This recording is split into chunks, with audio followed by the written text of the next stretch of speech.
I do want to get into the CIA now with this. The end of World War II brought the dawn of the Cold War. We shifted our focus to the Soviet Union, and not only did the nuclear arms race commence, but a truth drug race commenced. Both sides were vying for, or maybe this was propaganda, but this was sort of the narrative that both sides were vying for um, finding this truth drug to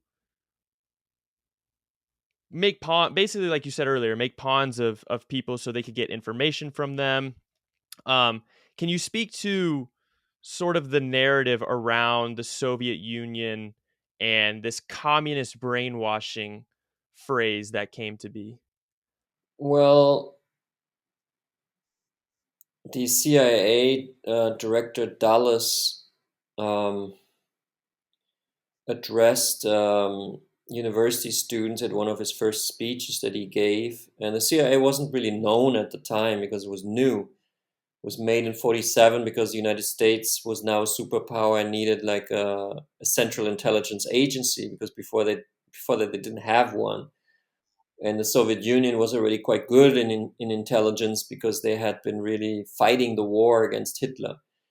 I mean, that's just the Soviet Union was pretty hardcore at the time, you know, and they were expanding their sphere of influence across not only Europe but across the world. So the United States tried to, prevent every country in the world becoming communist, um, and therefore, had to arm themselves basically. That's how Dulles saw it, and he saw the Cold War confrontation between West and East as a confrontation of ideologies. Capitalism, which the U.S. always calls freedom or democracy, but basically it's just capitalism versus communism. Corporatism versus state communism, like two evils basically, like competing with each other. And it was all about convincing people what is the better system. So Dulles, the CIA director, called it brain warfare. He said this is really about, this is the war of the minds that's now starting, and we have to win it. And there was a lot of fear.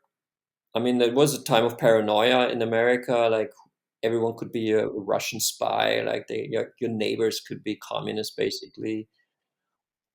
The Red Scare, and to have a truth drug in your arsenal would be great. You could just put a drop in the coffee when your neighbor's here, and then you could see if that neighbor is actually suddenly speaking in tongues and talking about the Communist Manifesto by Karl Marx or something. That was kind of a very simplistic idea of how a truth drug would work, which it never worked. It never worked like this, but people didn't know at the time. And the CIA was also convinced, or at least pretended to be convinced, that the Russians were already deep into mind control like techniques, that they were really trying to brainwash the American people. It's kind of funny because the Americans are like the masters now of the brainwashing techniques, or at least American companies are very good at it. Like, what is this company called? The Facebook company, the social media company, what's it called? Meta is very good in brainwashing. So,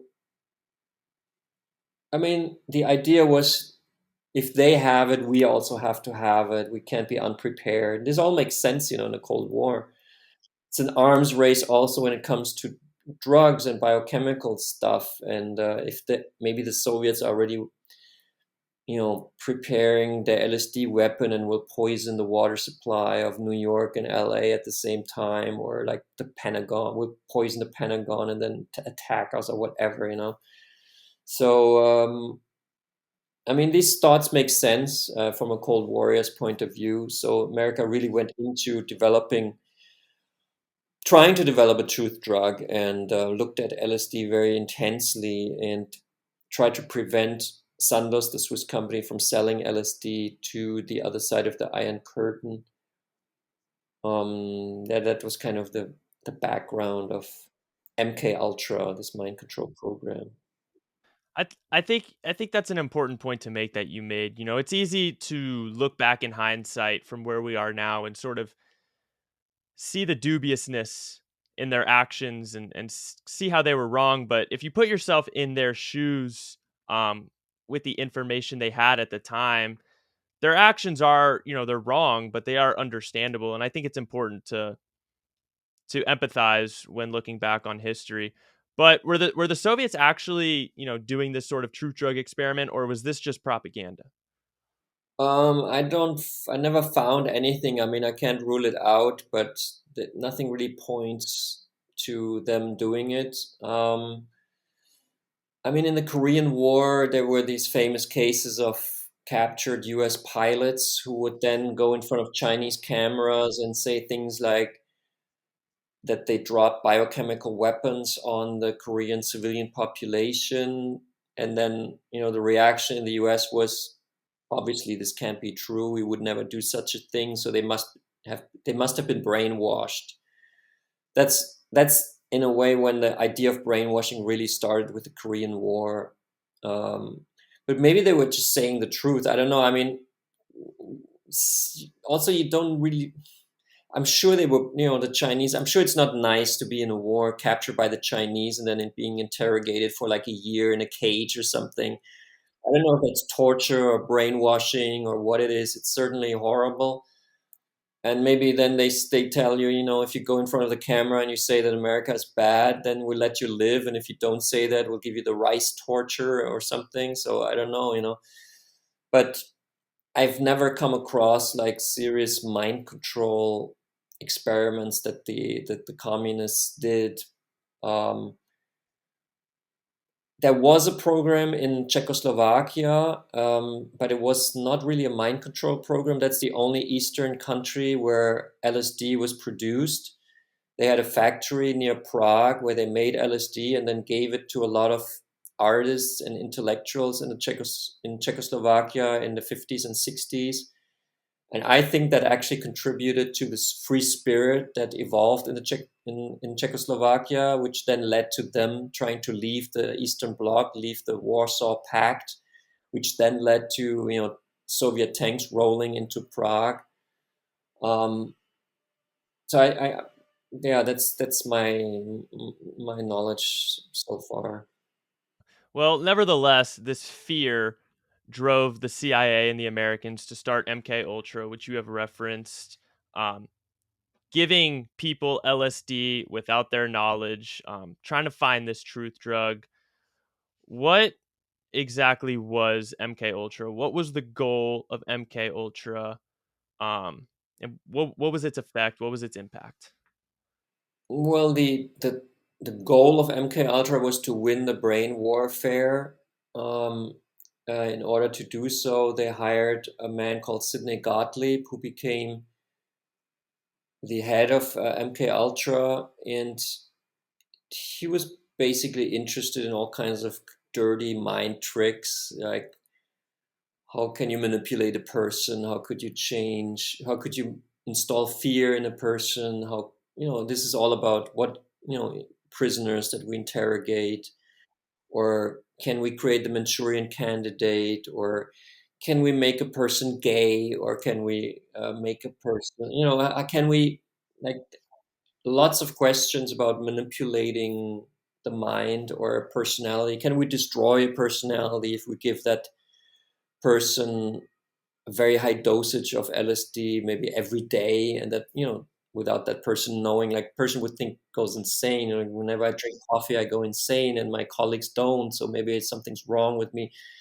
Weird questions like this were tested. A lot of this knowledge has been destroyed by the CIA. A lot of this research has been destroyed by the CIA. So we don't know the full extent, but some things survived, and I talk about them in Trip. For example, the safe houses which were installed in New York City and San Francisco, which were apartments rigged with microphones and cameras, where people from the street were, or from bars, like bohemians, artists, Bob Dylan hanging out in the White Horse Tavern in the West Village, and then like some dude is next to him and being very cool, and then says, "Come to my pad, and we'll drink more. It's free." I mean, Bob Dylan probably didn't have a money problem, but a lot of artists then would go to these apartments and have a drink, and then the drink would be spiked with LSD, and then there was a two-way mirror. No, it's is it a two-way mirror? It's a one-way mirror. I don't know. It's a mirror, and behind the mirror sits an agent, and he can listen in and film and see how a person changes under LSD. So these are obviously unethical experiments. MK Ultra was quite an unethical thing that the CIA did because they did it on humans without telling them. The Americans had just invented the Nuremberg Code at the Nuremberg trials, basically saying to the Nazis, you were evil because you did experiments on humans without telling them, which it is evil. And then Americans did very similar things like disrespecting their own Nuremberg Code. So MK Ultra is, I mean, it damaged a lot of people. There's also one case of a guy dying because he was put under LSD without knowing, and then he had a psychosis and became depressed, and then he fell or was thrown. It's still unknown today. Frank Olson is his name, out of a hotel window in Manhattan. So MK Ultra is like an ugly, it's a very ugly program. I was always it's like the scariest thing, you know, someone somehow gets into your mind and plays with your mind, you know, it's very creepy.